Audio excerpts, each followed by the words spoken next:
में ओ राधा संग श्याम नाचे, मैं भी नचूंगा तेरे संग में, तेरे संग में। रास रचेगा ब्रज में भारी, रास रचेगा ब्रज में भारी, रास रचेगा ब्रज में भारी, रास रचेगा ब्रज में भारी। हमें दिखा दो प्यारी वृंदावन आ गए हैं, वृंदावन आ गए हैं।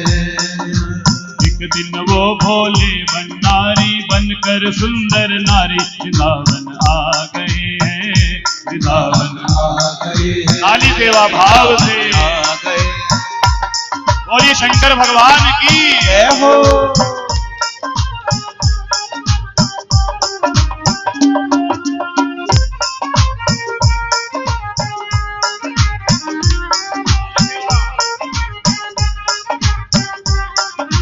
भाव से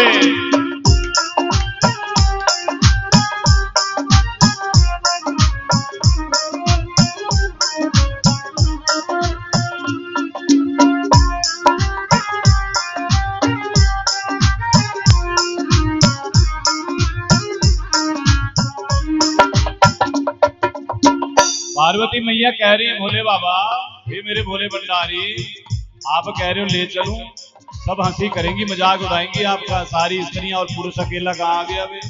वहां तो केवल एक ही है पुरुष, परम पिता परम पुरुष जो हैं। तो क्या कहते हैं? ओ मेरे भोले स्वामी, कैसे ले जाऊं तुम्हें संग में, ओ तोरे संग में। ओ मेरे भोले स्वामी, कैसे ले जाऊं तुम्हें संग में, तोरे संग में। मोहन की सिवा कोई पुरुष न जाए उस रास में, उस रास में। मोहन के सिवा कोई पुरुष न जाए उस रास में, उस रास में। हंसी करेगी ब्रज की नारी, हंसी करेगी ब्रज की नारी, हंसी करेगी ब्रज की नारी, हंसी करेगी ब्रज की नारी। मानो बात हमारी वृंदावन आ गए हैं, ओ वृंदावन आ गए हैं, वृंदावन आ गए हैं, वृंदावन आ गए हैं। एक दिन वो भोले भंडारी बनकर सुंदर नारी वृंदावन आ गए हैं, वृंदावन आ गए हैं, वृंदावन आ गए हैं।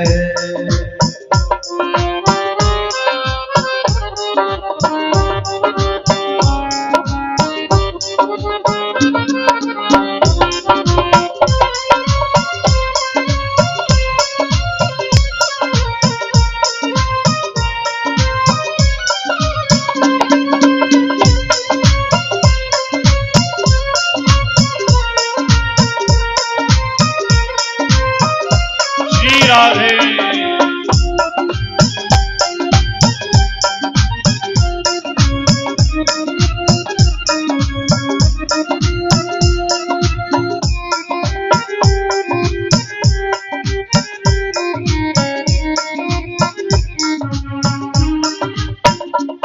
भोले बाबा कहते हैं जान गया कि कोई स्त्री ही जा सकती, पुरुष नहीं जा सकता। तो देवी तेरी किस बात की है? बोले क्या? बोले हमारा भी श्रृंगार कर दो और अपनी कन्हैया वाली साड़ी हमें भी पहना दो। वो कह रही है, भोले बाबा कह रहे हैं कि हमें भी अपनी साड़ी पहना दो बढ़िया, सजा दो, श्रृंगार कर दो बढ़िया, चोटी कर दो। और जब वहां पूछे ना कोई, जब एंट्री हो रही हो, प्रवेश हो रहा हो, तो कह देना कि हमारी सहेली है, साथ में आई है, और बस एक बार कर दो श्रृंगार ना हमारा। तो पार्वती मैया कहती हैं ठीक है महादेव, बोले मेरे ठीक है, आपके लिए ये भी हो जाएगा। और मैया अपनी बढ़िया वाली साड़ी निकाल करके लेकर के आई और आज भोले बाबा का श्रृंगार करने लगी। और महादेव क्या कह रहे हैं? ऐसा बना दो मुझे कोई न जाने इस राज को, इस राज को। ऐसा बना दो मुझे कोई न जाने इस राज को, इस राज को। मेरी सहेली है ये ऐसा बताना ब्रजराज को, ब्रजराज को। मेरी सहेली है वो ऐसा बताना ब्रजराज को, ब्रजराज को। लगा के बिंदिया पहन के साड़ी, लगा के बिंदिया पहन के साड़ी, लगा के बिंदिया पहन के साड़ी, लगा के बिंदिया पहन के साड़ी। चले चाल मत वाले वृंदावन आ गए हैं, वृंदावन आ गए हैं, वृंदावन आ गए हैं, वृंदावन आ गए हैं। एक दिन वो भोले भंडारी बनकर सुंदर नारी वृंदावन आ गए हैं, वृंदावन आ गए हैं, वृंदावन आ गए हैं। और देखिए मैया ने बड़ा सुंदर श्रृंगार कर दिया, और भोले बाबा का ऐसा श्रृंगार किया ना, बिंदिया लगा दी, साड़ी पहना दी, और महादेव तो हमारे ऐसे सुंदर हैं पहले ही, कैसे हैं? कर्पूर गौरम करुणावतारम संसार सारम भुजगेंद्रहारम सदा वसंतम हृदयारविंदे भवम भवानी सहितम नमामि। भोले बाबा तो सुंदर है, कर्पूर की तरह गोरे हैं और ऐसे सुंदर है। और जब श्रृंगार किया ना मैया ने, तो मैया कह रही नजर ना लग जाए मेरे महादेव को, मेरे भोले बाबा को किसी की नजर ना लग जाए, नजर उतार लूं। और क्या कहती है? हंस के सती ने कहा बलिहारी जाऊं इस रूप पे, इस रूप पे। हंस के सती ने कहा बलिहारी जाऊं इस रूप पे, इस रूप पे। एक दिन तुम्हारे लिए मोहन भी आए इस रूप में, इस रूप में। एक दिन तुम्हारे लिए मोहन भी आए इस रूप में, इस रूप में। मोहनी रूप बनाया श्याम ने, मोहनी रूप बनाया श्याम ने, मोहनी रूप बनाया श्याम ने, मोहनी रूप बनाया श्याम ने। अब की बार तुम्हारी वृंदावन आ गए हैं, वृंदावन आ गए हैं, वृंदावन आ गए हैं, वृंदावन आ गए हैं। एक दिन वो भोले भंडारी बनकर सुंदर नारी वृंदावन आ गए हैं, वृंदावन आ गए हैं, वृंदावन आ गए हैं। काली सेवा बोली शंकर भगवान की जय हो।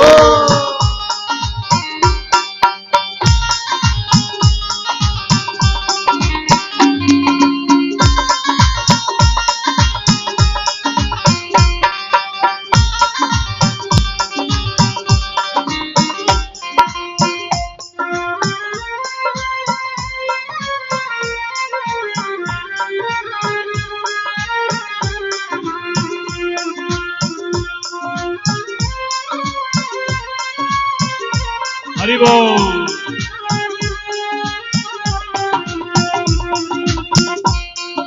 और देखिए अब क्या हुआ, भोले बाबा आ गए, वृंदावन आ गए, रास्ते में आ गए, साड़ी पहन करके आ गए। अब जिसने साड़ी नहीं पहनी हो उसको साड़ी पहना दी जाए, और साड़ी पहन के छुपा के आ रहे हैं सांप को। अब नाग देवता जी भी साथ में हो तो साथ छोड़ते नहीं, और गले में छुपा करके साड़ी भी छुपा करके रखे हैं। अब कन्हैया ने देखा, बोले मेरे भोले बाबा भी आए हैं, हाँ महादेव भी आए हैं, और कन्हैया तो पहचान गए, मेरे गोपेश्वर भी आए हैं, हाँ। और मेरे कन्हैया ने क्या कहा, अब देख करके जान करके अनदेखा कर दिया, बोले हमने पहचाना नहीं। और मेरे गोविंद मेरे कन्हैया ने मुरली बजाई, और जैसे ही मुरली बजाई और लगे नाचने सब, और महादेव भी लगे नाचने, झूमने लगे, जैसे घूमे ना नाचने लगे। और नाचते नाचते क्या हो गया, भूल गए कि आज पहली बार अपनी साड़ी पहनी, हाँ, और साड़ी पहनी तो साड़ी संभाली कैसे जाए। तो जैसे मुरली बजाई भूल गए, सुध बुध भूल गए, और सर से साड़ी सड़की, और सरकी ना तो नाग देवता जी सामने प्रकट हो गए, चंद्रमा जी चमकने लगे, हाँ।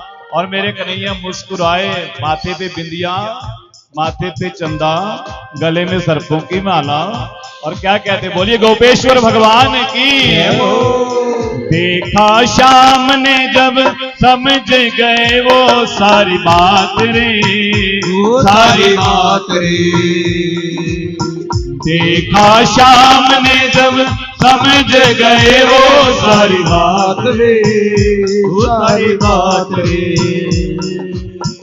ऐसी बजाई बंसी सुध बुध भूले भोलेनाथ रे, भोलेनाथ रे। ऐसी बजाई बंसी सुध बुध भूले भोलेनाथ रे, भोलेनाथ रे। सिर से खिसक गई जब साड़ी, सिर से गई जब साड़ी, सिर से खिसक गई जब साड़ी, से खिसक गई जब साड़ी। गाए बनवारी वृंदावन आ गए हैं, वृंदावन आ गए हैं, वृंदावन आ गए हैं, वृंदावन आ गए हैं। एक दिन वो भोले भंडारी बनकर सुंदर नारी वृंदावन आ गए हैं, वृंदावन आ गए हैं, वृंदावन आ गए हैं, वृंदावन आ गए। बोलिए गोपेश्वर भगवान की। और मेरे कन्हैया ने जब देखा मेरे भोले बाबा भी आए हैं, बोले महादेव आज से आपका नाम हो जाएगा गोपेश्वर भगवान। और आज भी वहां विराज रहे हैं वृंदावन में, हाँ, गोपेश्वर के रूप में। ऐसे महादेव दिव्य महारास हुआ है। दो गोपियों के बीच मेरे कन्हैया और नाच रहे हैं, हाँ? अद्भुत लीलाएं कर रहे हैं, कहीं श्रृंगार कर रहे हैं, कहीं गोपियों के संग जो है बातें कर रहे हैं, कहीं गोपियां, ऐसा अद्भुत दृश्य। और क्या लग रहा है, मानो ऐसा लग रहा है जैसे आज पूरी प्रकृति नाच रही है। और क्या राधा नाचे, राधा नाचे, कृष्ण नाचे, नाचे गोपी जन। राधा नाचे, कृष्ण नाचे, नाचे गोपी जन। मन मेरा बन गया सखी रे पावन वृंदावन, मन मेरा बन गया सखी रे पावन वृंदावन। राधा नाचे, कृष्ण नाचे, नाचे गोपी जन। राधा नाचे, कृष्ण नाचे, नाचे गोपी जन। मन मेरो बन गया सखी रे पावन वृंदावन, वो मन मेरा बन गया सखी रे पावन वृंदावन। मन मेरो बन गया सखी रे पावन वृंदावन, वो मन मेरा बन गया सखी रे पावन वृंदावन। सब नाच रहे हैं, किशोरी राधा जी भी।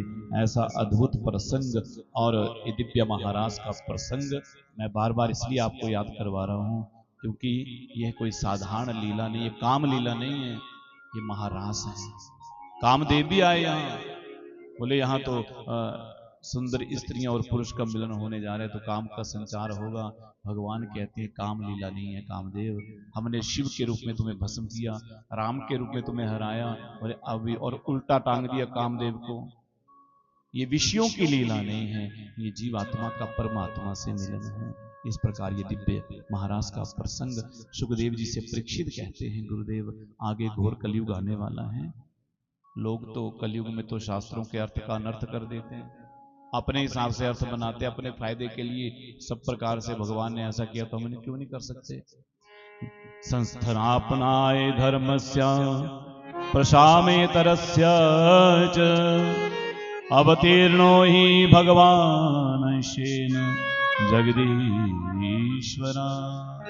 लोग यही कहेंगे कलयुग में, बोले जब भगवान कर सकते हैं तो हम भी उनका अंश हैं, हम कर देंगे तो क्या हो गया। हाँ, कोई ऐसा कार्य, कई प्रकार के, कई लोग भांग पीने वाले होते हैं ना, तो क्या बोलते हैं, भोले बाबा को चढ़ती हमने पी ली तो क्या हो गया, ये तो प्रसाद है भाई भोले बाबा का, तो हमने पी लिया तो क्या हो गया भाई। पर विचार करिए, महादेव तो हलाहल विष को भी पी गए थे, टनों के हिसाब से जहर निकला था समुद्र से, उसका पान भी कर गए थे। तो हमने कहा भाई तुम एक दो जहर की बूंदे भी पी लो जरा, अगर महादेव से पी लोगे जहर की बूंदे है जी, पी लेनी माते हैं, इशारा करिए, हाँ जी पी लेनी भी। कैसे पिएंगे, बोले राम नाम सत्य हो जाएगा। तो इसलिए जो भोले बाबा कर सकते हो हम नहीं कर सकते कदापि।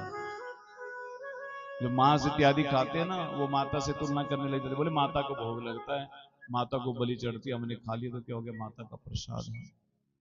मैंने कहा माता तो रक्त बीज का रक्त भी पीती है, दुष्टों का संहार भी करती है, और शेर के ऊपर सवारी भी करती है ना। तो माता से तुलना करते हो, तो मैंने कहा थोड़ा तुम भी शेर के ऊपर बैठा करो फिर। और माता भी शेर के ऊपर बैठती है। बोले नहीं, वो शेर क्या, मैंने बोला गांव के शेर के ऊपर ही बैठ जाया करो, गांव का शेर होता है कुत्ता। बोले काटेगा, कुत्ते भी काट लेगा। मैंने कहा तो फिर मैया से तुलना करते हो और भगवान से अपनी तुलना करते हो, भगवान श्री कृष्ण से कि उन्होंने ऐसा किया ऐसा किया। सुखदेव कहते हैं राजन, भगवान श्री कृष्ण ने जो लीलाएं की हैं वो सुनने के लिए हैं, वो भक्ति को बढ़ाने के लिए हैं, वो कदापि जीवन में धारण करने के लिए नहीं है। भगवान राम ने जैसा जीवन जिया वैसा जीवन हम लोगों को जीना चाहिए। राम अवतार का जो जैसा भगवान राम का जीवन है, और कहा कि कृष्ण भगवान ने जो गीता में कहा है उसको मानना चाहिए। पर गीता कब सुनी जाती है, कब सुनाते हैं गीता, कब सुनाते हैं जी? जब प्राण कंठ में आते हैं तो गीता के श्लोक सुनाते हैं। कब सुनाते हैं? जब प्राण कंठ में आते हैं तो गीता के श्लोक सुनाते हैं। और मैं हर कथा में कहता हूं कि भगवान ने गीता कब सुनाई थी अर्जुन को? जब अर्जुन के प्राण निकल रहे थे, तैयार था मरने को। यहां तो लोग क्या करते हैं, बोले जी गाय भैंस प्राण नहीं निकले थे, बोले हाँ गीता सुनाओगे। तो छोड़ो, गीता सुनाओ इसको। भैया गीता का इससे बड़ा अपमान होगा कोई? जिसने जीवन भर भगवान की कथा सुनी होगी ना, उसको अंतिम समय में आप गीता सुनाओगे, भागवत सुनाओगे, समझ में आएगी, सुनेगा कानों से, याद आ जाएगी, थोड़ी बहुत याद करवाने के लिए। पर जिसने जीवन भर कभी गीता जी के दर्शन ही नहीं किए, उसे आप गीता के श्लोक ही सुनाते रहो, उसके पल्ले कुछ नहीं पड़ने वाला। समझ गए?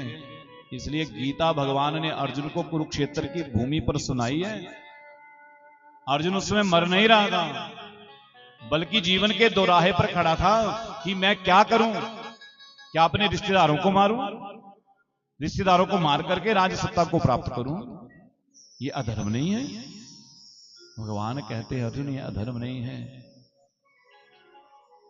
माम अनुस्मरण, मेरा ध्यान कर, हाँ मुझ में, माम बुद्धि निवेशिया, अपनी बुद्धि को मुझ में लगा। गीता का उपदेश दिया, जीवन का लक्ष्य बतलाया है गीता में। हमारा जीवन कैसा होना चाहिए ये गीता जी बताती है हमें। ये भगवान के द्वारा गाया हुआ गीत है, ये किसी के द्वारा लिखा हुआ नहीं है, ये स्वयं भगवान ने लिखा है, भगवान ने गाया है गीत। और भगवान, ये गोपियों ने गीत गाए इससे पहले, पर ये तो स्वयं भगवान के मुख से निकला है। और गीता जी का आचरण अनुसरण करो, उसको पढ़ो, प्रतिदिन पढ़ो।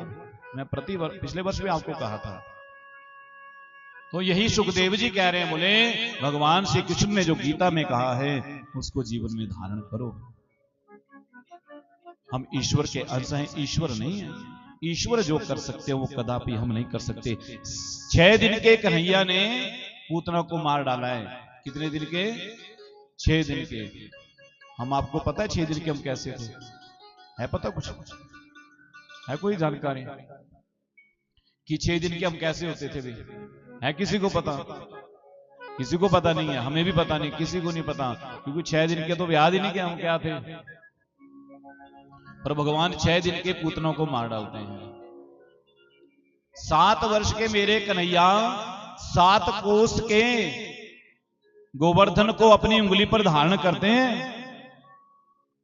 समझो, हम तो इतने बड़े बड़े, हमें बोले ना कोई 1 किलो का पत्थर उठा करके रखना है, कितनी देर? और 1 घंटे रखना, ज्यादा नहीं। छोटी उंगली पर रख लोगे, उठा के रख लोगे जी? रख पाओगे? छोटी उंगली पे 2 मिनट के बाद बोलोगे दर्द होगी उंगली में। हाँ, वहां तो 7 दिन तक 7 कोस के पहाड़ को उठाया भगवान ने। भगवान से तुलना करते हो? इसलिए भगवान जो कर सकते हैं वो हम कदापि नहीं कर सकते, पर भगवान जो कहते हैं उसको जीवन में धारण करो। इस प्रकार से कहा सुखदेव जी ने। और देखिए अब आगे चल करके दिव्यरास के प्रसंग के पश्चात एक दिन नंद बाबा ने एकादशी का व्रत रखा है। रात्रि को समय का ध्यान नहीं रहा, आधी रात्रि को ही चले गए यमुना जी में स्नान करने। वरुण के दूत आए, पकड़ करके ले गए, क्योंकि जल में स्नान करना अपराध है मध्य रात्रि में। प्रातःकाल जब नंद बाबा को नहीं देखा तो कन्हैया ढूंढने लगे, पूछा किससे, बोले यमुना में गए थे रात्रि को, पता नहीं कपड़े वही हैं। दौड़े दौड़े गए, यमुना में छलांग लगाई, सीधे वरुण लोक में पहुंचे। जाकर के वरुण देव ने जब देखा, बोले ये तो हमारे प्रभु आ गए। तुरंत अपना आसन छोड़ा, उठ करके प्रणाम किया, भगवान को प्रणाम किया, चरणों में दंडवत प्रणाम किया। नंद बाबा बंदी बना करके रखे और पुत्र की सेवा हो रही है, अपने सिंहासन पर बिठा दिया। बोले आप यहाँ प्रभु किस लिए, मुझे आज्ञा कीजिए। बोले हमारे पिताजी को आपने बंदी बनाया है। तुरंत खोला, क्षमा याचना की, भगवान ने कहा कोई बात नहीं हुई। लेकर के आए नंद बाबा, आकर के ऊपर कहते हैं, बोले जानते हो हमारे कन्हैया के बड़े ठाठ हैं। बोले क्या, बोले बड़े दूत आए, मुझे पकड़ करके ले गए, राजा के वहां बंदी बना दिया। और मेरे लाला जब गया, ये मेरा कन्हैया जब गया तो सब उसकी सेवा में खड़े हो गए, और ऐसा लगे जैसे मानो को बड़ा आदमी है। इतने में ग्वाल सखाओं ने पकड़ लिया कन्हैया, कन्हैया सच सच बताना तो भगवान है ना? और भगवान ने कभी छुपाया भी नहीं। बोले हाँ हम भगवान हैं। बोले तू भगवान है तो तेरा वैकुंठ कहाँ है? बोले देखना है। बोले हाँ। बोले आ जाओ मेरे साथ। वहीं यमुना जी के साथ में एक ब्रह्म कुंड है। बोले सबके सब इसमें डुबकी लगाओ, सीधे पहुंचोगे जाकर के वैकुंठ में। सब कूदे बीच में और सीधे कहाँ निकले, वैकुंठ में।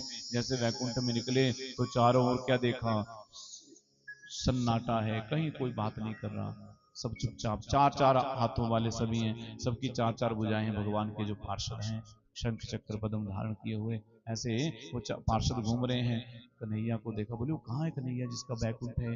देखने लगे, कहने कहा वो देख सामने, वो देख सामने। कहाँ? बोले वो देखो, वो शेषनाग, 1000 फन वाले नाग पर वो जो बैठा लेटा है ना, वही है हमारा कन्हैया। वो देख। बोला हाँ। बोले चल चल जल्दी से चलते हैं, उससे मिलते हैं। चल करके जाने लगे तो एक ने कहा चुप रहो, मौन मौनम आस्ताम, यहाँ बोलते नहीं, चुप रहना है, ज्यादा नहीं बोलना, बस चुप रहो। जाने लगे आगे तो रोक दिया, बोले इसके आगे नहीं जा सकते, बस यहीं दूर से दर्शन करो और बस यहीं खड़े रहो, इससे आगे मत जाना।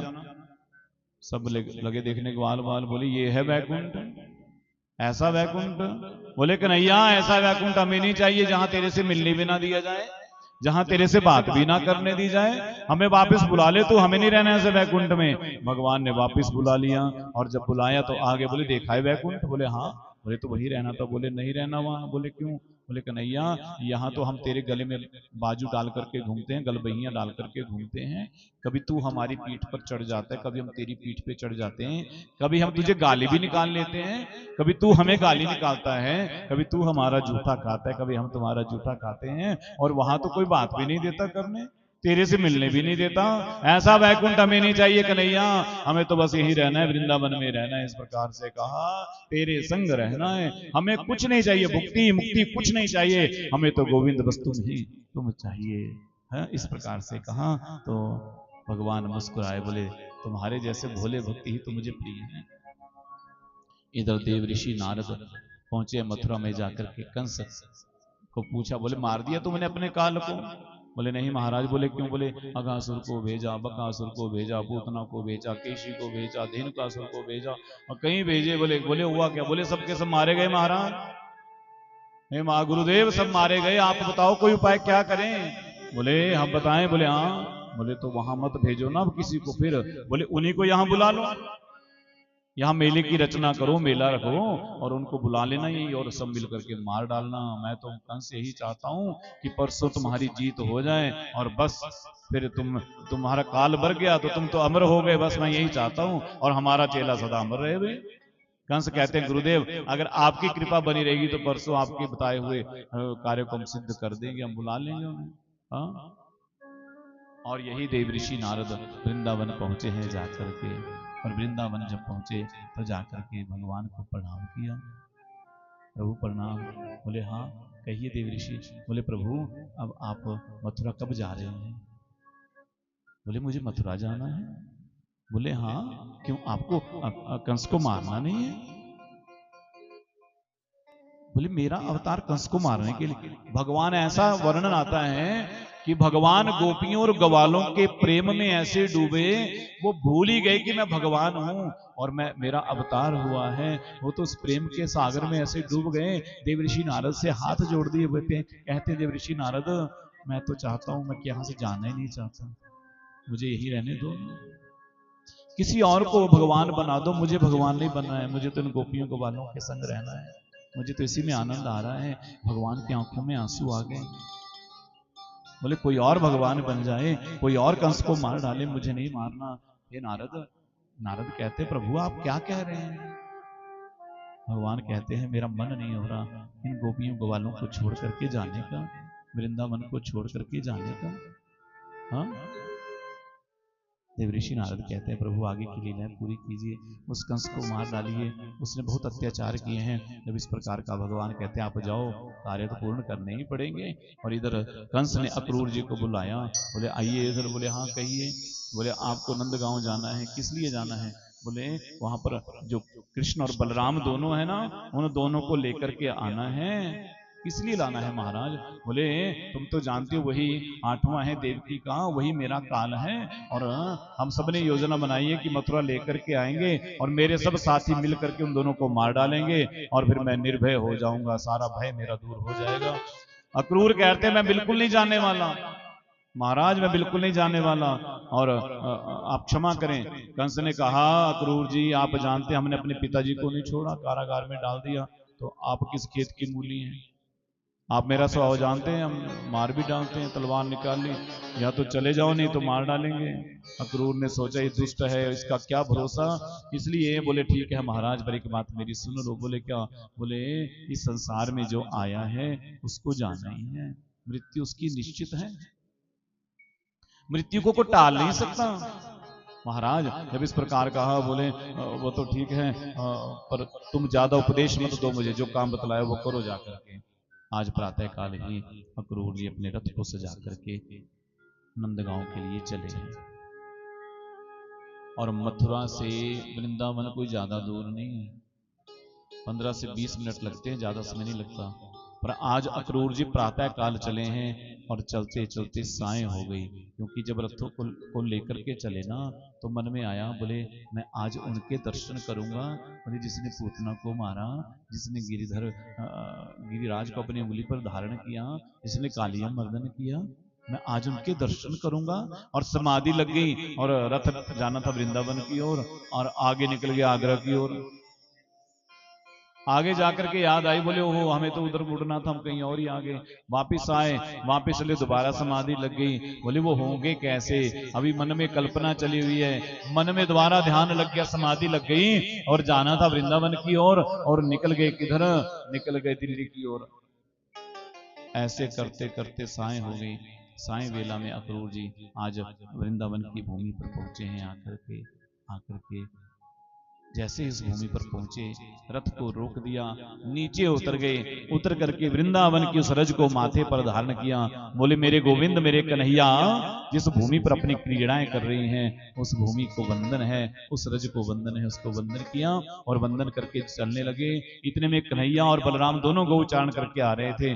देखा अक्रूर जी आए हैं, दौड़े दौड़े आए, चाचा जी आए हैं, चाचा जी आए, लिपट गए दोनों बच्चे आकर के, और लिपटे, और चाचा जी ने गले से लगाया, दोनों को निहारा, कन्हैया बलराम को।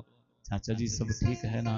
कन्हैया आप तो जानते हैं कि मथुरा में कुछ ठीक नहीं है, जब से कंस राजा बना है कुछ ठीक नहीं है, सब तरफ गलत ही गलत हो रहा है, अत्याचार हो रहे हैं। जब इस प्रकार कहा तो अब अक्रूर जी कहते हैं अब आपको चलना है, कल आपको चलना है।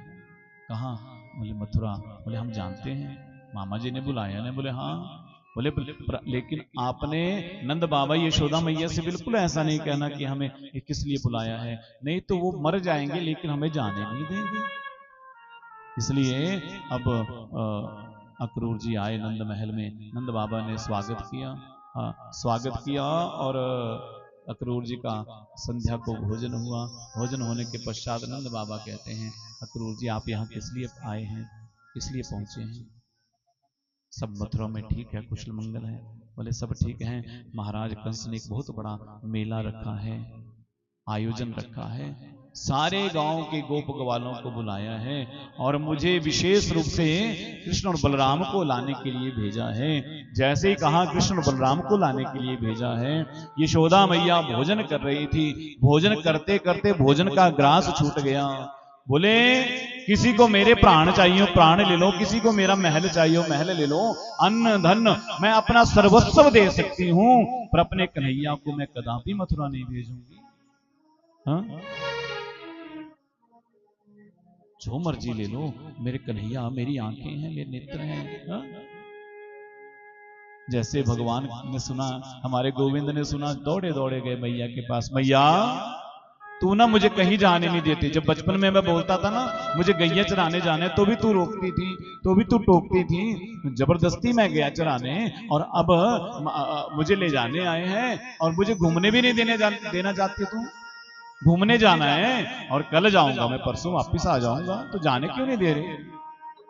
यशोदा कहती है कन्हैया तू जाना चाहता है क्या? मैं तुझे प्यारी नहीं? क्या मैं तेरे से प्रेम नहीं करते? कन्हैया लिपट गए मैया से। मैया तो मुझे बहुत प्रिय है, तो सारे संसार में सबसे अधिक यदि कोई मुझे प्रिय है तो मैया वो तुम ही हो, आप ही हो, आपसे ज्यादा मुझे कोई प्रिय नहीं है। अच्छा तो फिर तो जाने की बात, भैया घूमने जा, देखो मैंने शहर नहीं देखा कभी, एक बार देख कर के आऊं, नगर कैसा होता है, शहर कैसा होता है, बस कल जाएंगे परसों तो आ जाएंगे ना, जाने देना मुझे। जब इस प्रकार कहा यशोदा मैया को मना लिया। ठीक है चले जाना, पर एक बात याद रख, कल सुबह जाना, परसों वापिस आ जाना लौट करके, ज्यादा समय मत लगाना।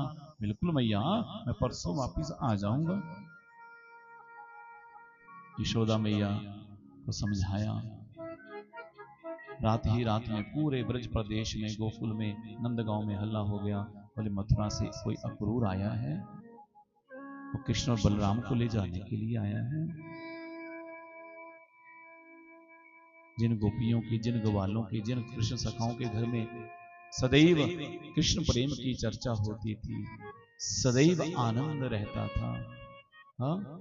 निरंतर जो कृष्ण प्रेम में मग्न रहते थे, आज उन सब के घरों में विरह की अग्नि जल गई, विरह रूपी अग्नि जल गई। जिस कृष्ण लीलाओं को, जिन कृष्ण प्रेम से सब आनंदित रहते थे, शीतल रहते थे, आज मानो वहां विरह की ज्वाला प्रदीप्त हो गई, जल गई। सबके हृदय में विरह का ताप प्रज्वलित हो रहा है। वो गोपियां विधाता को कह रही हैं, अहो विधाता न क्वचित दया। हे विधाता, क्या तेरे हृदय में दया नाम की कोई वस्तु, कोई चीज नहीं है? क्या तेरे हृदय में दया नहीं है? तेरा हृदय पाषाण है, पत्थर है। हाँ? तुझे से किसी का सुख देखा नहीं जाता। पहले तो दो प्रेमियों को मिलाते हो और जब मिल जाएं तो उनको बिछोड़ देते हो, विरह पैदा कर देते हो। हाँ? और कहते हैं हमें तो लगता है वो विधाता ही, वो क्रूर विधाता ही अक्रूर बन करके आया है। सबने निर्णय कर लिया, बोले जो मर्जी हो जाए, दुनिया इधर से उधर हो जाए, हम कृष्ण और बलराम को जाने ही नहीं देंगे। देखते हैं हमें छोड़ करके कैसे जाता है। रात ही रात में सबके सब मथुरा के मार्ग पर लेट गए, आकर के बैठ गए। और इधर रात्रि के मध्य रात्रि में मेरे कन्हैया माँ यशोदा के संग सोते हैं। आज मध्य रात्रि में देखा माँ यशोदा नहीं है पलंग पर, देखा तो माँ यशोदा दीवार के संग सर लगा करके रो रही है। कन्हैया गए, बोले मैया तू रोती क्यों है? बोले बस कन्हैया मैं इसलिए रो रही हूँ कि जब तू गाय चराने जाता है ना, तो जब तक तू आ नहीं जाता संध्या में, तब तक मेरी आंखें दरवाजे पर रहती हैं, मुख्य द्वार पर रहती हैं। कब मेरा गोविंद, मेरा कन्हैया आएगा और कब मैं उसके दर्शन करूंगी। अब तो मैं यही, जब से तू मेरे घर में आया है, जब से तेरा जन्म हुआ ना, एक रात्रि भी मैं तेरे बिना नहीं रही हूं। तू मेरे संग सोया है, बस मैं इसी विचार से व्याकुल हूं इसी विरह से व्याकुल हूं कि कल तू मुझे छोड़ करके चले जाएगा और कल के जो रात्रि है वो मैं तेरे बिना सोऊंगी कैसे, इसलिए कन्हैया मुझे नींद नहीं आ रही। जब ऐसा कहा भगवान लिपट गए, बोले मैया मुझे भी कहां तेरे बिना नींद आने वाली है, मैं भी कहां सोने वाला हूं। हाँ तो मुझे प्रिय आ जा तो दोनों लेकर के आए। आज प्रातः काल ही देखिए अक्रूर जी अपने रथ को तैयार करते हैं। नंद बाबा गोप ग्वालों ने अपनी अपनी बैलगाड़ियों को तैयार किया और अक्रूर जी से कहा आप पीछे से आइए, हम आगे चलते अपनी अपनी बैलगाड़ियों पर। सब बैलगाड़ियों पर बैठ करके आगे चले। अक्रूर जी रथ को लेकर के नंद महल के मुख्य द्वार पर आए हैं। कृष्ण और बलराम दोनों जाने को तैयार हैं। जब चलने लगे तो यशोदा मैया से भगवान कहते मैया तो हमें आशीर्वाद दो। यशोदा मैया ने कन्हैया को देखा, देख करके सिर के ऊपर हाथ घुमाया, आंखों पे, कंधे पर, हाथों पर, पैरों में, उसके पैरों में यशोदा मैया कन्हैया के पैरों में सर रख करके रोने लगी। बोले मैया तू क्या करती है, मुझे तेरे पैर छूने हैं, मैं जा रहा हूं, ये उल्टी गंगा क्यों बहा रही है। यशोदा मैया कहती है कन्हैया आज मुझे पता चल गया। क्या पता चला मैया? बोले तू मेरा पुत्र नहीं है, तू मेरा बेटा नहीं है। हाँ तो देवकी वसुदेव का बेटा है। जब ये कहा भगवान की आंखों में आंसू आ गए। बोले मैया तू क्या कह रही है? बोले हाँ। बोले मैं तो अभागी हूं। अरे मैंने उन दधी की मटकियों के बदले तुझे ओकर से बांधा, हाँ तेरे पीछे मैं छड़ी लेकर के भागी। अरे इस गांव की दासी से यदि तेरा कोई अपराध हो गया हो, इस गांव की दासी ने, ग्वाली ने, अनपढ़ हो ना, मुझे पता नहीं कैसे राजकुमारों को रखा जाता है। हाँ मैंने जान जाने कितने तेरे अपराध किए होंगे। इस यशोदा को अपनी दासी समझ करके, अपनी नौकरानी जान करके क्षमा कर देना, अपराध को क्षमा कर देना। जब इस प्रकार कहा मेरे गोविंद मेरे कन्हैया कहते मैया कौन कहता है मैं तेरा बेटा नहीं हूं, मैं तेरा पुत्र नहीं हूं। भैया मैं ही तो तेरा पुत्र हूं। दुनिया जो मर्जी कहे, मेरी मां यदि कोई है इस संसार में, हे मैया वो तू ही है यशोदा, तू ही मेरी मां है और कोई दूसरी मेरी मां नहीं है। तू ऐसा क्यों बोलती है? कन्हैया लिपट गए, मां से रोने लगे। यशोदा कहती है कभी याद आए तो आ जाना, मुझे पता है अब तुम आने वाले नहीं, मैं जानती हूं तुम आओगे नहीं, अब जा रहे हो ना, मुझे पता है, पर एक याद रखना बात मेरी। क्या? बोले जब अंतिम समय मेरा आए ना, जीवन भर तुम वापस ना आओ लौट करके, पर जब मेरी अंतिम सांस निकल रही हो कन्हैया, उस समय तुम आ जाना, उस समय भूल मत जाना, उस समय मुझे देखने एक बार दर्शन देने आ जाना। कन्हैया कहते मैया परसों आ जाऊंगा, मैं कह रहा हूं ना, तो मेरा विश्वास क्यों नहीं करती है? मैं परसों आने वाला हूं ना। हाँ बार बार मां से लिपट करके रोते हैं। भगवान रथ पर आरूढ़ हुए बैठे हैं। आज सारा गोकुल, सारा नंद गांव, सबकी आंखों में आंसू हैं। रथ चलने लगा।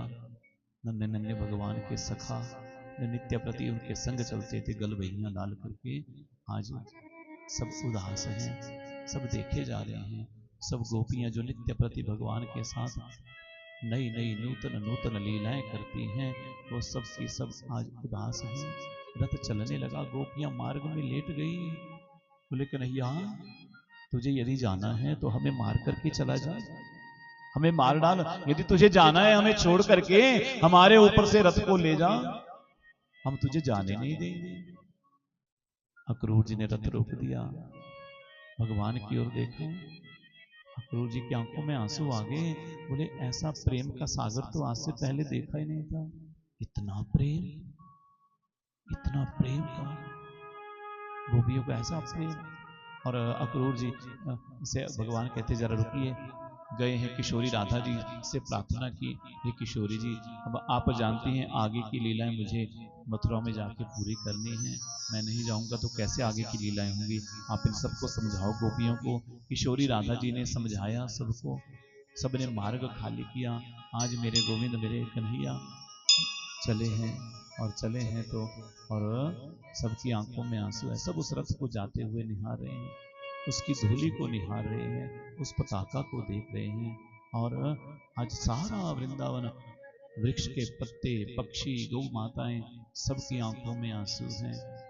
छोड़ वृंदा विपिन कुंज यमुना पुलिन, श्याम मधुवन चले, श्याम मथुरा चले, श्याम मधुवन चले, श्याम मथुरा चले। छोड़ वृंदा विपिन कुंज यमुना पुलिन, श्याम मधुवन चले, श्याम मथुरा चले, श्याम मधुवन चले, श्याम मथुरा चले। श्याम मधुवन चले, श्याम मथुरा चले, श्याम मधुवन चले, श्याम मथुरा चले। छोड़ वृंदा विपिन कुंज यमुना पुलिन, श्याम मधुवन चले, श्याम मथुरा चले। छोड़ वृंदा विपिन कुंज यमुना पुलिन, श्याम मधुवन चले, श्याम मथुरा चले। माँ यशोदा दुखित नंद बाबा भये, माँ यशोदा दुखित नंद बाबा भये। माँ यशोदा दुखित नंद बाबा भये, माँ यशोदा दुखित नंद बाबा भये। ग्वाल रोए हमारे कन्हैया गए, ग्वाल रोए हमारे कन्हैया गए। ग्वाल रोए हमारे कन्हैया गए, ग्वाल रोए हमारे कन्हैया गए। छोड़ सबसे लगन प्राण तन मन हरण, श्याम मधुवन चले, श्याम मथुरा चले। छोड़ वृंदा विपिन कुंज यमुना पुलिन, श्याम मधुवन चले, श्याम मथुरा चले।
आए मोहन बिना चैन कैसे पड़े, आए मोहन बिना चैन कैसे पड़े। आए मोहन बिना चैन कैसे पड़े, आए मोहन बिना चैन कैसे पड़े। कौन नवनीत माखन की चोरी करे। कौन नवनीत माखन की चोरी करे। कौन नवनीत माखन की चोरी करे। कौन नवनीत माखन की चोरी करे। गैया करती रुदन प्राण तन मन हरण। श्याम मधुवन चले, श्याम मथुरा चले। छोड़ वृंदा विपिन कुंज यमुना पुलिन। श्याम मधुवन चले, श्याम मथुरा चले। श्याम मधुवन चले, श्याम मथुरा चले। श्याम मधुवन चले, श्याम मथुरा चले। बीज विपदा के अकरूर बो के चले। बीज विपदा के अकरूर बो के चले। बीज विपदा के अकरूर बो के चले। बीज विपदा के अकरूर बो के चले। मेरी गोरी किशोरी को दुख दे चले। मेरी गोरी किशोरी को दुख दे चले। मेरी गोरी किशोरी को दुख दे चले। मेरी गोरी किशोरी को दुख दे चले। क्यों लगाई लगन प्राण तन मन हरण। श्याम मधुवन चले, श्याम मथुरा चले। छोड़ वृंदा विपिन कुंज यमुना पुलिन। श्याम मधुवन चले, श्याम मथुरा चले। श्याम मधुवन चले, श्याम मथुरा चले। श्याम मधुवन चले, श्याम मथुरा चले। श्याम मधुवन चले, श्याम मथुरा चले। आज मेरे गोविंद मेरे कन्हैया वृंदावन की उस पावन भूमि ब्रज प्रदेश को छोड़ करके मथुरा की ओर आए हैं। अक्रूर जी के रथ पर बैठ करके बलराम जी के संग। और देखिए यमुना के किनारे पहुंचे। अक्रूर जी कहते हैं आइए जरा स्नान कर लेते हैं। भगवान कहते हैं हमें तो पानी से डर लगता है चाचा जी, पानी में नहीं उतरे। तो जैसे अक्रूर जी स्नान करने उतरे तो विचार आया, बोले ये भगवान हैं, ये मारेंगे कंस को जिनको पानी से डर लगता है। तो जैसे पानी में उतरे तो क्या देखा, जो कह रहे थे पानी से डर लगता है वो पानी के भीतर खड़े हुए मुस्कुरा रहे हैं। जब रथ की ओर देखा बाहर डुबकी निकाल करके तो क्या देखा, रथ पर बैठे मुस्कुरा रहे हैं। दूसरी डुबकी लगाई तो दोबारा भगवान मुस्कुरा रहे हैं। इस प्रकार देखा तो जान गए ये तो साक्षात नारायण हैं। इस प्रकार से भगवान को वंदन किया। मथुरा पहुंचे हैं। मथुरा में नंद बाबा गोप गवाले सब यमुना बाग में रुके हैं। अक्रूर जी कहते हैं हे गोविंद हे कन्हैया, ये मथुरा नगर है, इसी नगर में मेरी भी छोटी सी कुटिया है, आप चलिए मेरी कुटिया में आज रात्रि को विश्राम करिए। पर भगवान कहते हैं आज नहीं फिर कभी आएंगे, आज तो हमें यहीं रुकना है। तो नंद बाबा के पास वहीं उतरे और अभी सूर्यास्त में होने में समय था तो कहा कि हम जरा घूम करके आते हैं। तो घूमने गए। मार्ग में जब सबके नगर के नर नारियों ने देखा भगवान को, सबका मन है स्वागत करें, पर कंस ने मना किया को स्वागत नहीं करेगा। पर सब दर्शन कर रहे हैं उन दोनों बालकों का, नन्हे नन्हे ग्वाल सखा संग में चले हैं। धोबी आया, धोबी का उद्धार किया, वस्त्र पहनाए अपने साथियों को। माली ने हार पहनाया, दर्जी ने कपड़ों को ठीक किया, कुब्जा का उद्धार किया। कुब्जा के हाथों से भगवान ने चंदन ग्रहण किया और धनुष को तोड़ा, जिस धनुष को रखा था। धनुष को तोड़ा तो कंस को समाचार मिला, बोले महाराज धनुष तोड़ दिया। अब तो कंस को रात को नींद ही नहीं आए। बोले है कैसा वो देखने में? बोले काला काला है। काला काला? बोले हाँ काला काला है। बोले तो अब दाल में भी काला जीरा आ जाए तो वही कृष्ण, परछाई को देख करके डर जाए, रात को बुरे बुरे सपने आए, भयभीत हो गया, नींद नहीं है, चिल्लाया, नींद में डरा, तो साथी आगे बोले क्या हुआ? बोले वो काला काला आगे मुझे मार डालेगा। बोले नहीं, चाणूर मुष्टि आगे बोले कोई चिंता मत करिए महाराज, हम है ना, हम सब मिलकर के उसे मार डालेंगे कल, आप निश्चिंत होकर के सो जाइए। इस प्रकार कहा। और देखिए अब प्रातः काल भगवान जब चले, सब नंद गोप ग्वाल सब सभा स्थल में पहुंचे हैं जहां मलयुद्ध होना है, और वहां पर ही मार्ग में कुबलिया पीड़ा नाम का हाथी, उसका उद्धार किया भगवान ने। उसी के दोनों हाथों दांतों को उखाड़ करके दोनों अपने कंधों पर लेकर के उस सभा स्थल में पहुंचे। जितने उनसे पहले वहां लोग पहुंचे सब उनका दर्शन कर रहे हैं। और कैसा है स्वरूप भगवान का? मल्लानाम नृणानाम नरवराः स्त्रीणाम समरो मूर्तिमान आनाम स्वजनो सताम क्षितिभुजाम शासता स्वपित्रो शिशु। जब भगवान उस सभा में पहुंचे तो जो बड़े बड़े पहलवान थे उन्हें भगवान पहलवान दिखाई दे रहे हैं, और जो वहां गोप ग्वाल बैठे थे भगवान के, उनको अपने सखा दिखाई दे रहे हैं। नंद बाबा को अपना पुत्र दिखाई दे रहा है, और जो वहाँ माताएं बैठी थी उनको भी एक नन्हा सा बालक दिखाई दे रहा है। जो वहाँ राजकुमारियां बैठी थी उनको सुंदर राजकुमार दिखाई दे रहे हैं।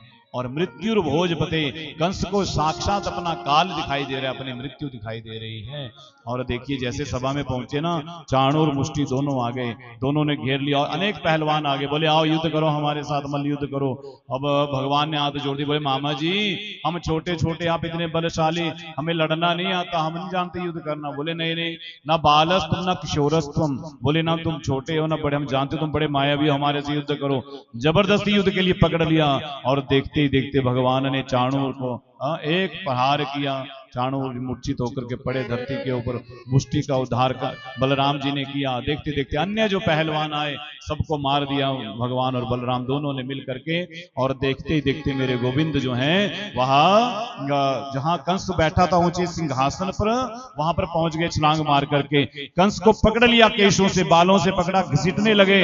कंस कहता है छोड़ो छोड़ो छोड़ो, हमें तुम्हें नहीं दिखाई दे रहा हमें पीड़ा हो रही है, दर्द हो रही है। बोले हाँ मामा जी, अपनी पीड़ा पीड़ा है और दूसरे की पीड़ा पीड़ा नहीं है। याद करो वो दिन याद करो जब हमारी मां देवकी को आपने रथ से केश पकड़ करके खींचा था, उन्हें पीड़ा नहीं हुई थी। हाँ, अपनी पीड़ा पीड़ा लग रही है, दूसरे की पीड़ा पीड़ा नहीं होती। हाँ, जब इस प्रकार कहा, कंस कहते छोड़ो हमें छोड़ो। बोले मामा जी हमें पकड़ना आता है, छोड़ना हम जानते ही नहीं, और जिसे हम पकड़ लेते हैं उसे छोड़ते नहीं। पहचानो हमें, हम भगवान हैं, देखो मुझे, देख मुझे कंस। हाँ, कंस कांप रहा है भय के मारे, छोड़ो हमें छोड़ो। और भगवान ने देखते देखते उस कंस का उद्धार कर दिया और कंस को मार डाला। देवताओं ने सुमन वृष्टि की, सबने जय जयकार की। बोलिए भक्तवत्सल भगवान की जय हो। जो सैनिक थे वो भी आए लड़ने के लिए, लेकिन सबको भगाया। सबने हाथ जोड़े, बोले महाराज बस क्षमा करें, हम कंस की तनख्वाह लेते थे ना तो अपनी ड्यूटी निभा रहे थे, बस लड़ना तो हम बिल्कुल नहीं चाहते। हाँ, वैसे हम भयभीत हैं। तो इस प्रकार से कहा, और अब भगवान ने उग्रसेन जी को कारागार से मुक्त करवाया, देवकी वसुदेव को कारागार से मुक्त करवाया। मुक्त करवा करके अब पुनः उग्रसेन जी को मथुरा की राजगद्दी पर बिठाया है। देवकी ने देखा कि जब गए थे तो बिल्कुल छोटा सा था, अब 11 वर्ष 56 दिन का है। जब आया है निहार रही है और गले से लगा लिया। बोले बड़ा सुंदर पाला है यशोदा ने, हाँ कितना सुंदर है। सिर के ऊपर बार बार निहार रही है भगवान को। भगवान मैया बाबा दोनों को निहारे। नंद बाबा आगे बोले कन्हैया बस तो अब चले, वापिस चलो हमारे साथ चलो। भगवान ने हाथ जोड़ दिए, बोले बाबा अब आप लोग जाओ, अब हमें मथुरा में थोड़ी दिन और रहना है, फिर आएंगे बाद में। नन्हे नन्हे ग्वाल का जो कन्हैया के संग घूम रहे थे ना नगर में, सबके सब उदास मन होकर के वापिस लौटे हैं। वापिस लौटे और इधर आज भगवान का फिर मुंडन संस्कार हुआ है, यज्ञोपवीत बनाया गया है। सांदीपनी आश्रम में गुरुकुल में भेजा गया है पढ़ाई करने के लिए, और वहाँ शिक्षा ग्रहण करके आए हैं। और वहीं पर भगवान की जो भेंट है सुदामा से हुई है, गुरु दक्षिणा के रूप में यमपुरी से पुनः गुरुपुत्र को वापिस लौटाया है। 5 जन्य नाम असुर का समुद्र में भगवान ने उद्धार किया, 5 जन्य शंख प्राप्त किया है। और यही मेरे गोविंद जो हैं पुनः थोड़े ही समय में सारी विद्या को ग्रहण करके वापिस अपने नगर आए हैं। आज देवकी मैया को लगा कि मेरे कन्हैया को मैं बचपन में पाल नहीं पाई, ना दूध पिला पाई, ना कुछ भोजन करा पाई, ना पालन पोषण कर पाई, इसलिए आज क्या लगा, आज बोले मैं अपने आप अपने हाथों से इसे भोजन कराऊंगी। इतने वर्षों तक तो नहीं करवा पाई ना, आज स्वयं अनेक प्रकार के पकवान बनाए और मैया को पता है कि इन्हें माखन मिश्री बहुत प्रिय है। एक कटोरी में माखन, एक में मिश्री रखी, वो सारा भोजन लेकर के ढक करके स्वयं मां देवकी जो है वह भगवान के कमरे में आई हैं और कमरे में लेकर के आई हैं। तो कमरे में लेकर के आई, बोले आओ कृष्ण आओ, आकर के भोग प्रसाद लो, भोजन ग्रहण करो। हाँ, जैसे नीचे आसन लगाया, भगवान ने देखा आसन लगा, बोले मैया, बोले हाँ, बोले एक बात मानोगी मेरी? बोले क्या? मुझे तुम्हारी गोदी में बैठ करके भोजन करना है। हाँ, क्योंकि यशोदा मैया भगवान को गोदी में बिठा के खिलाती थी, तो भगवान को लगा आज माँ की देवकी की गोदी में बैठ करके भोजन करेंगे, और गोदी में बिठाया। जैसे वो कपड़ा हटाया थाली के ऊपर से, भगवान की नजर जैसे ही माखन मिश्री पर गई, उसी समय आंखों में आंसू आ गए। माँ यशोदा की याद आ गई और भोजन कर ही नहीं पाए, रोना प्रारंभ कर दिया, आंखों में आंसू आ गए। देवकी बार बार पूछती हैं, क्या मेरे से कोई अपराध हो गया? क्या मेरे से कोई गलती हो गई बेटा? तू बता तो सही, क्या हो गया? क्या भोजन में कोई कमी है? बोले नहीं मैया, कोई कमी नहीं, पर ये माखन को देख करके मुझे मेरी माँ यशोदा की याद आ गई। तो मुझे छोटा होता था ना मैं, तो इतना पेड़ा लेकर के ताजा मक्खन खिलाती थी, और मैं परसों के कह करके आया था, बरसों हो गए, आज 5 वर्ष हो गए मुझे वहां से आए हुए, मैं वापस नहीं गया लौट करके। हाँ, रोना प्रारंभ कर दिया। देवकी ने बहुत समझाया, और भगवान की आंखों के आंसू रुक नहीं रहे। हाँ? मुझे ब्रज की याद आ रही है, मुझे नंद बाबा की याद आ रही है, मुझे यशोदा मैया की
सपने में तो भगवान आते हैं।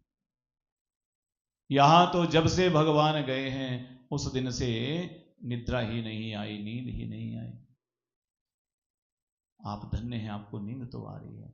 अस्माकम तो गता कांता गता निद्रा विवैरिणी, निद्रा भी चली गई है, नींद भी चली गई है, सपना तो कहां से आना। उद्धव जी ने जब सुना तो पांव के नीचे से जमीन खिस गई, धरती खिस गई कि उस दिन से किशोरी जी सोई ही नहीं, उन सबकी बातों को सुन रहे हैं।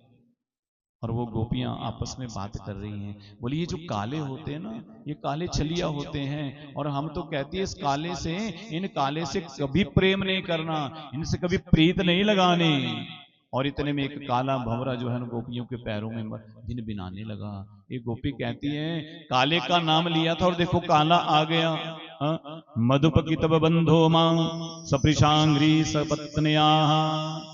एक भंवरा गोपियों के पैरों में भिन भिनाने लगा, बोले ये भी काला है। और एक कहती है देखो देखो इसके मूंछों पर पराग लगा हुआ है, पराग के कण लगाए हैं। हाँ बोले पता नहीं कितने फूलों पर मुंह मार करके आए हैं, जैसे वो कन्हैया। बोले ये भंवरा भी अनेक फूलों का रस चूसता है, जैसे वो कन्हैया भी पहले यहाँ हमारा रस चूस करके और अब हमें विरह अग्नि में तड़पाते हुए मथुरा चला गया छोड़ करके हमें। ये भी काला है। अरे भंवरे तो हमारे चरण, हमें तो लग रहा है तो उस कृष्ण का सखा तो नहीं है।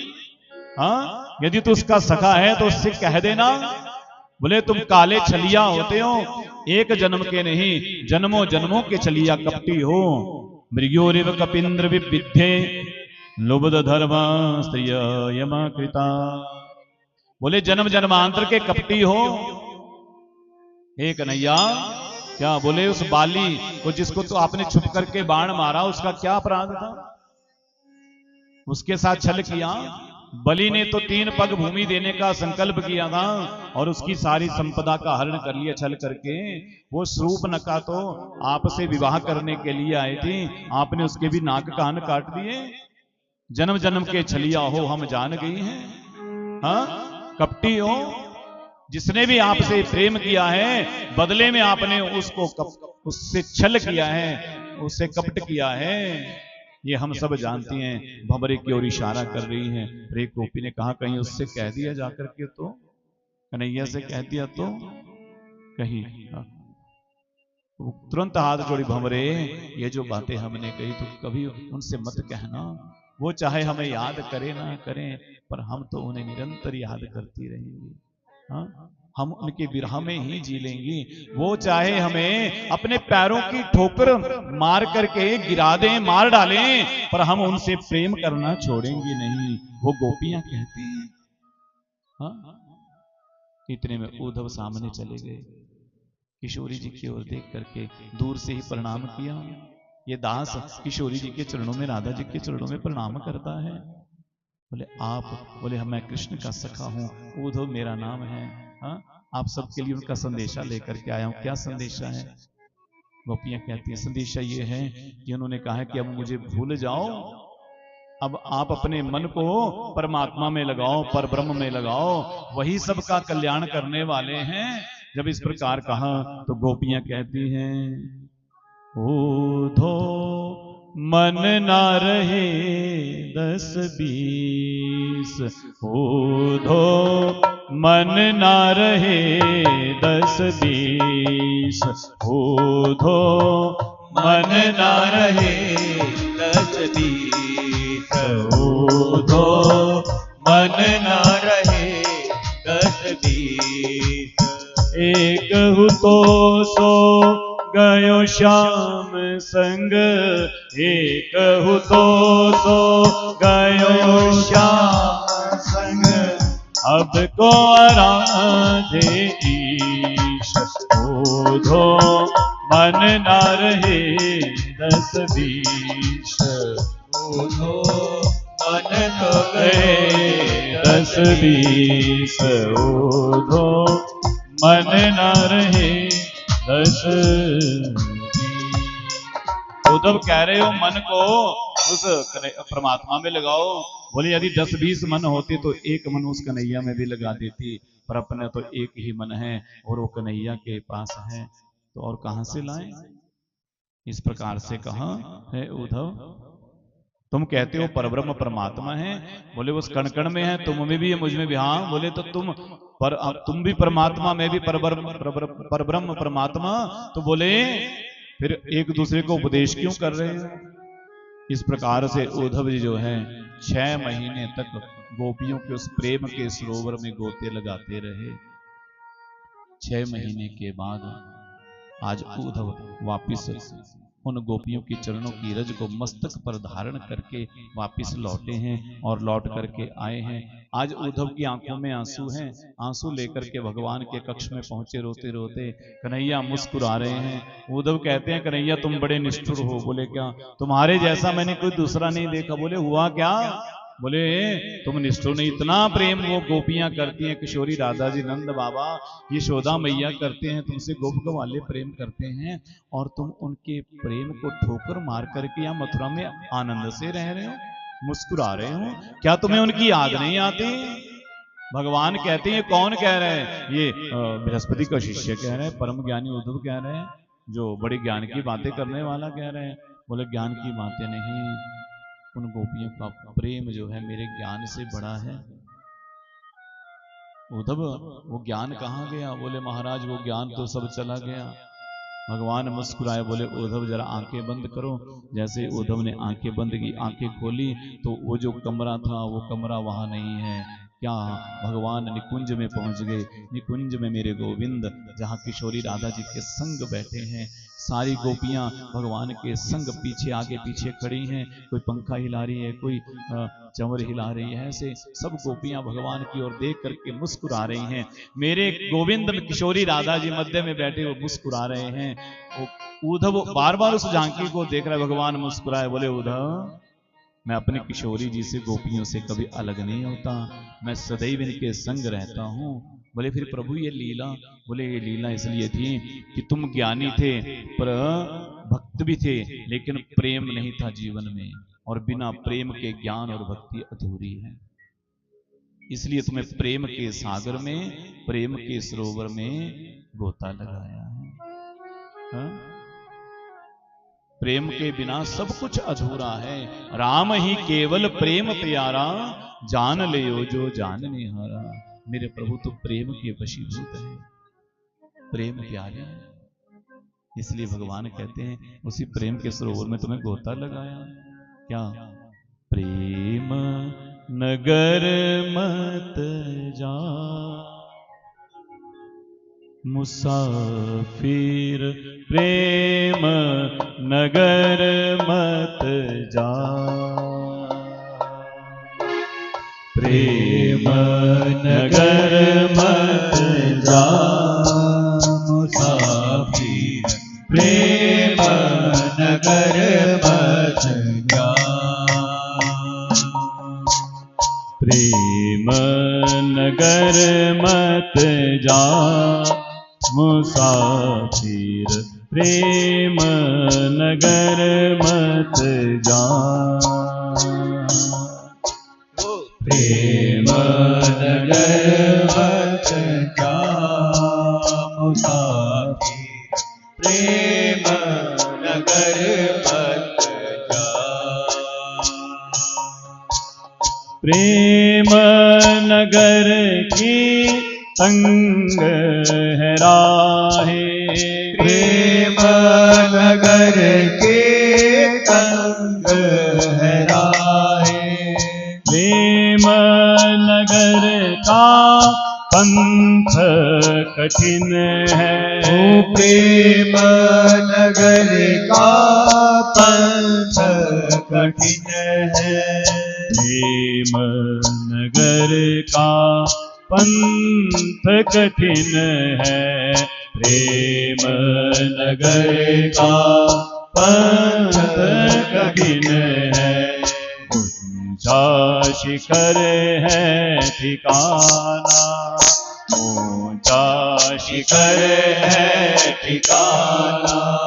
प्रेम नगर मत जा,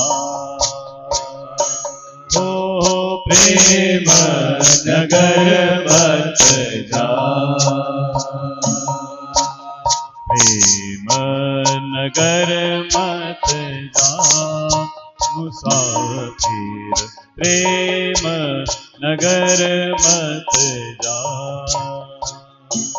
ओ प्रेम नगर मत जा मुसाफिर, प्रेम नगर मत जा।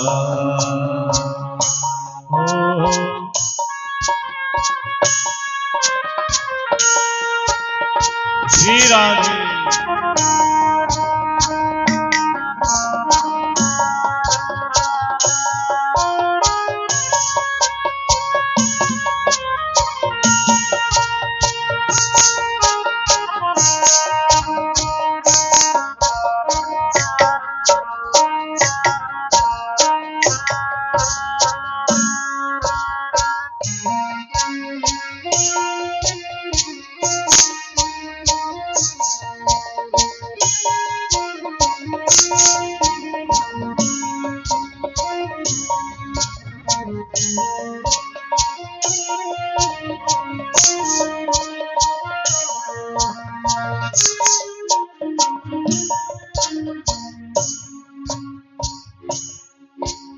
प्रेम नगर की गहरी है नदियाँ, ओ प्रेम नगर की गहरी है नदियाँ, प्रेम नगर की गहरी है नदियाँ, ओ प्रेम नगर की गहरी है नदियाँ, प्रेम नगर की गहरी है नदियाँ, प्रेम नगर की गहरी है नदियाँ। लाखों लोग डुबाना है, ओ दीवाना है, प्रेम नगर मत जा। ओ प्रेम नगर मत जा। प्रेम नगर मत जा मुसाफिर, प्रेम नगर मत जा। ओ प्रेम नगर मत जा मुसाफिर, प्रेम नगर मत जा, प्रेम नगर मत जा, प्रेम नगर मत जा। भगवान कह रहे हैं उद्धव, ये प्रेम का सागर है, भक्ति का सागर है, और भक्ति के सागर में प्रेम चाहिए, बिना प्रेम के डूब नहीं सकते। इसलिए तुम्हें गोपियों के पास भेजा, किशोरी राधा जी के पास भेजा, और अब जो है भक्ति आपकी पूरी हो गई। और इसी क्रम में आगे चल करके अब देखिए उत्तरार्ध में भगवान मथुरा में है, और कंस की पत्नियों का नाम है अस्ति और प्राप्ति, जरासंध की पुत्रियां हैं, और इन दोनों ने पिताजी से शिकायत की, बोले हमारे पतिदेव को मार डाला। इसलिए अब जरासंध ने 17 बार आक्रमण किया भगवान के ऊपर, 17 बार आक्रमण किया, लेकिन 17 बार भगवान ने हरा दिया।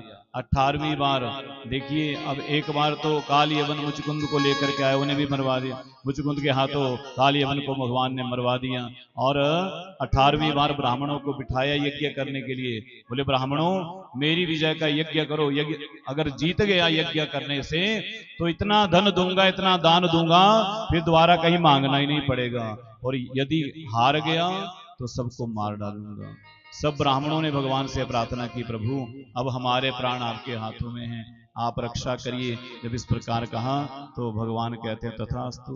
तो भगवान अब जरासंध ने आक्रमण किया 18वीं बार ना, तो बलराम जी से कहते बलराम भैया अब की बार बूढ़े बाबा फिर आ गया 18वीं बार लड़ने के लिए। बोले फिर क्या है, लड़कर युद्ध करेंगे? बोले युद्ध नहीं करना है इस बार। बोले क्या? इस बार भागना है, इस बार लड़ाई नहीं करनी। बोले लोग बोलेंगे लड़ाई छोड़ करके भाग गए। बोले कोई बात नहीं, कोई माखन चोर कहता है, कोई चीर चोर कहता है, एक नाम और पड़ जाएगा, रण छोड़।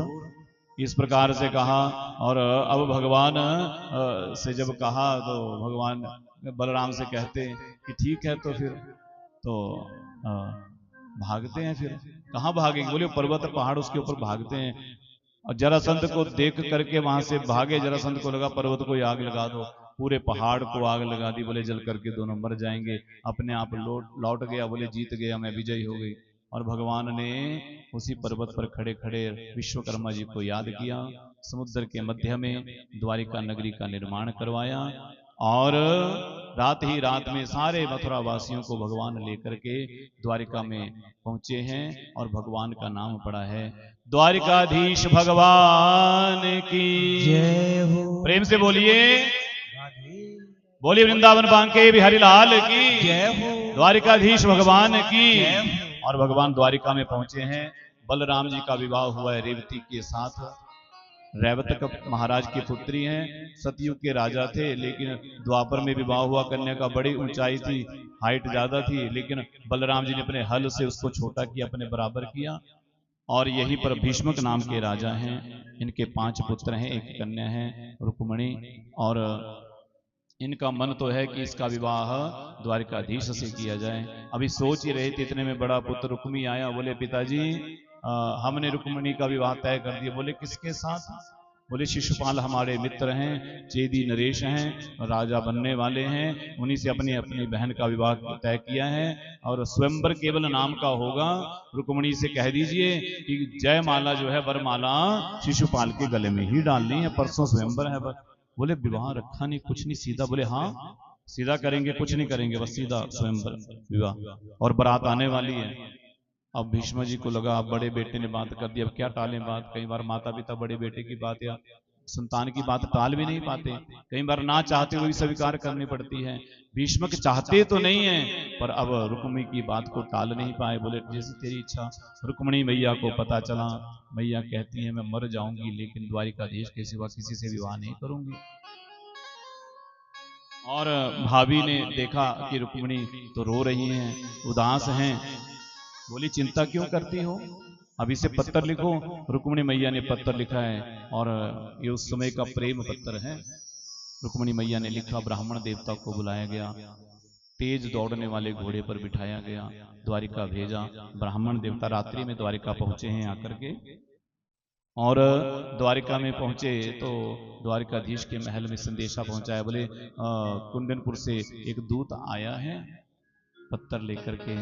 द्वारिकाधीश आए, बोले हाँ कहिए। ब्राह्मण देवता ने प्रणाम किया, महाराज आपके लिए पत्र आया है। बोले आप ही पढ़िए। बोले आपका पत्र है, आप पढ़िए। बोले नहीं, ब्राह्मणों से मैं कुछ नहीं छुपाता, आप पढ़िए। तो रुक्मिणी मैया कहती हैं, श्रुत्वा गुणान भुवन सुंदर, हे प्रभु मैं बचपन से ही आपके गुणों को सुनती आ रही हूँ, और इस संसार में ऐसी कौन नारी होगी, ऐसा कौन होगा जो आपके गुणों को सुने और सुनने के बाद आपके प्रति उसके मन में प्रेम जागृत ना हो। तो मेरा प्रेम तो बचपन से ही आपके चरणों में है, और ये दासी चाहती है कि आप मेरा वर्ण करके मुझे ले जाएं।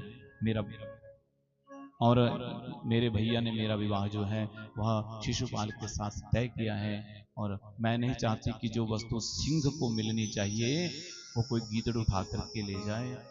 तो आप फिर पत्र लिखा, फिर अपने आप ही रास्ता बता रही है कैसे आना है आपको। बोले आप सोच रहे होंगे वहां तो बड़ा पहरा लगा होगा, कैसे लेकर के जाएंगे। तो बोले वो चिंता आप मत करना, क्योंकि हमारे कुल की परंपरा है कि कुल की जो कन्याएं हैं विवाह से ठीक पहले एक दिन पहले कुल देवी की पूजा करने जाती हैं। जिस समय मैं कुल देवी मैया के मंदिर जाऊं उसी समय आप मुझे ले जाना आकर के। इस प्रकार से कहा। और अब भगवान को पत्र मिला, भगवान ने पत्र पढ़ा। पढ़ने के बाद तुरंत सारथी से कहा, बोले रथ को तैयार करो। रात्रि में ही दारुक को बुलाया, रथ तैयार हुआ, रथ लेकर के चलने लगे। ब्राह्मण देवता को अपने संग बिठा लिया, बोले आप मेरे संग ही चलो। दोनों इकट्ठे चले हैं। बलराम जी ने देखा आधी रात को कन्हैया कहाँ गया, द्वारपालों से पूछा भाई कहाँ गए। बोले महाराज एक दूत आया था कुंदनपुर से, बोले उसी के संग चले गए हैं। बोले हाँ हाँ समझ गए, हमारा कन्हैया बड़ा हो गया। बोले क्या? बोले सब बारात की तैयारी करो, वहां स्वयंवर है परसों ना, वहीं गया हमारा कन्हैया, जल्दी से तैयारी करो, दुल्हन आने वाली है। और इधर देखिए अब बलराम जी तो कर रहे बारात की तैयारी और भगवान इधर पहुंचे हैं कुंदनपुर में। वहां माँ रुक्मणी जो है वहां भगवती जगदम्बा का पूजन करने के लिए आई हैं, कुलदेवी का पूजन करने के लिए आई हैं। हजारों सैनिक पहरेदार पहरे पर लगे हैं, बहुत कड़ा पहरा लगा है। शिशुपाल भी बारात लेकर के आ रहे हैं और इधर मैया ने मां भगवती की पूजा की। नमस्ते त्वांबिके भीक्षणम स्वसंतानयुतां शिवां भूयात् पतिर्मे भगवान कृष्णस्तनो मोदता। मां भगवती की पूजा की, वंदना की है भाई भगवती जगदम्बा मैया अंबिके, आपसे यही प्रार्थना है कि आप मुझे कृष्ण को पति रूप में प्रदान करें, मेरे कृष्ण ही मेरे पति हों। ऐसा कहा मैया ने, कहा तथास्तु। मैया ने पुष्प रूप आशीर्वाद प्रदान किया और उसी समय मेरे गोविंद मेरे कन्हैया रथ लेकर के उस मंदिर के पास पहुंचे, भगवती के मंदिर के पास पहुंचे। जैसे पहुंचे ना, फिर क्या था, फिर तो महाराज जो सैनिक पहरेदार थे सबको भगवान ने अपनी माया से मोहित कर लिया। सब उस रथ को देख करके मोहित हो गए। कोई बोले देखो इस रथ के घोड़े कितने सुंदर हैं, ऐसे सुंदर घोड़े तो पहले देखे ही नहीं। दूसरा कहे बोले तुम घोड़ों को देख रहे हो, अरे वो देखो ये रथ कितना सुंदर है। बोले कैसा, बोले देखो कितने सुंदर, ये सोने का ही रथ है पूरा। बोले हाँ।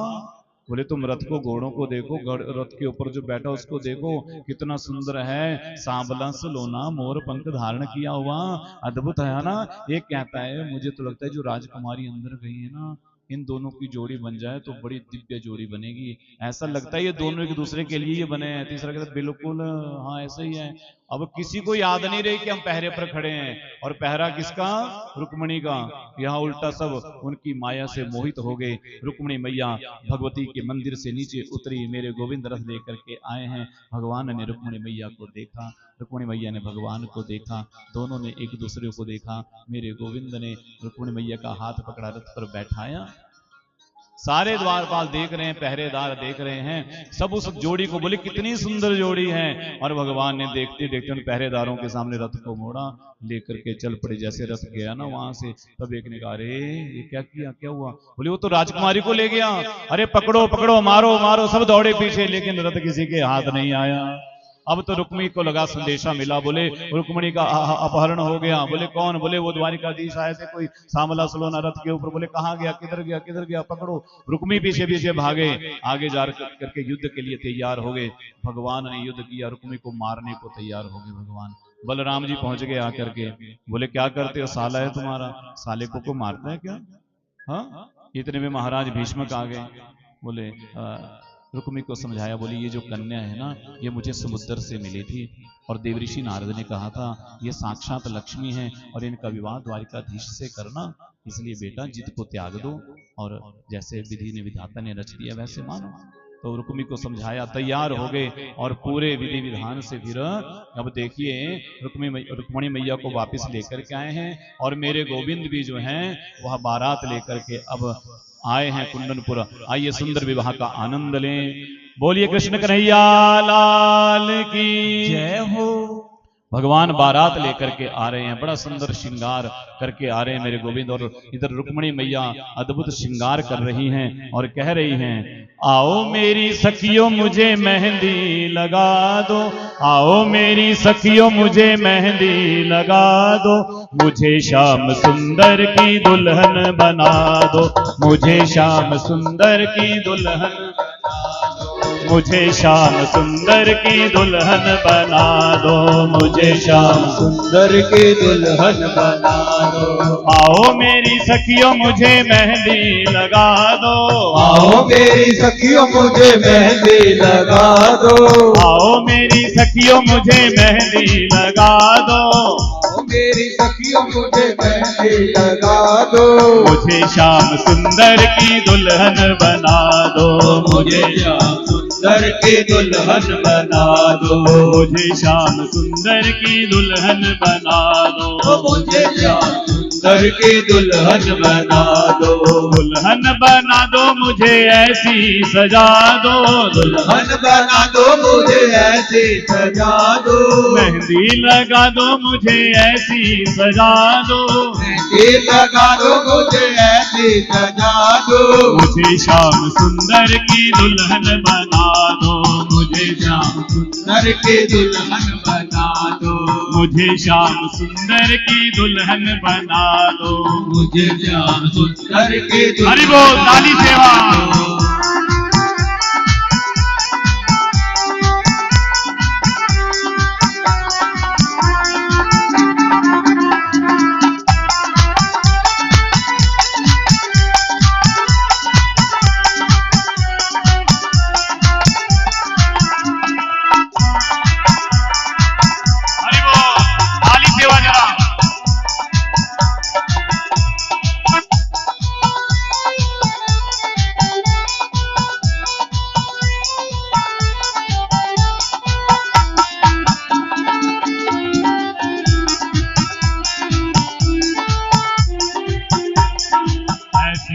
चूड़ी जो कबहू ना टूटे, चूड़ी जो कबहू ना टूटे, ऐसा वरू दुल्हा जो कबहू ना रूठे, ऐसा वरू दुल्हा जो कबहू ना रूठे, ऐसा वरू दुल्हा जो कबहू ना रूठे, ऐसा वरू दुल्हा जो कबहू ना रूठे, ऐसा वरू दुल्हा जो कबहू ना रूठे, वरू दुल्हा जो कबहू ना रूठे, अटल सुहाग की बिंदिया लगा दो, अटल सुहाग की बिंदिया लगा दो, अटल सुहाग की बिंदिया लगा दो, अटल सुहाग की बिंदिया लगा दो, मुझे श्याम सुंदर की दुल्हन बना दो, मुझे श्याम सुंदर की दुल्हन बना दो, मुझे श्याम सुंदर की दुल्हन बना दो,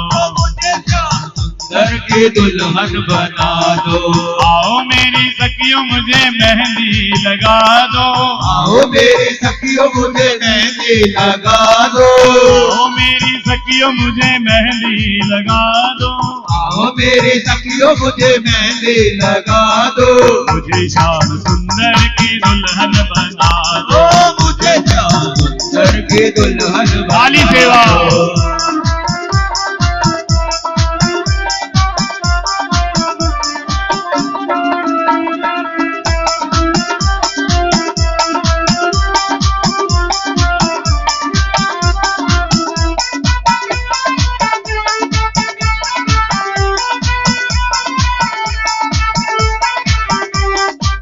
काली सेवा भाव से।